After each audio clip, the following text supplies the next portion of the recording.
नमस्कार सगळ्यांना। हे पहा आम्ही कमळ लावलेले आहे आणि पिवळं आहे। हे पहा किती भारी आलेलं आहे आणि छोटे छोटे टप आहे। हे पहा तुम्ही बी घरी लावू शकता। हे पण पिवळं आहे, हे पण पिवळं आहे आणि परत याच्यात मौली मासे टाकलेले आहे आम्ही। हे पहा दिसताय का काळे? हे पहा हे परत हे पण पिवळंच आहे आणि एक लाल कलरचं आहे। हे पहा इकडं, हे पहा हे लाल आहे।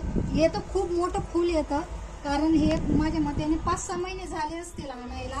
हे पहा कड्या पण आलेल्या आहे, पण ते मध्ये कड्या पण आलेल्या आहे मध्ये। आणि हे कमळ आमच्या गायत्रीने लावलेलं आहे, माझ्या मुलीने। हे पहा आणि याच्यात सुद्धा आहे छोटं, हे पहा कुंडीमध्ये। हे पहा आणि असे हे झाड आहे, हे म्हणजे नदी मधले आहे। आम्ही लावून दिले तर खूप पसरून गेलं ते पण। हे पहा आपोआप उतरतं ते। हे पहा आणि याच्यामध्ये ना ते गप्पी टाकलेले, गप्पी याच्यामध्ये, कारण डास नाही व्हायला पाहिजे म्हणून गप्पी टाकलेले।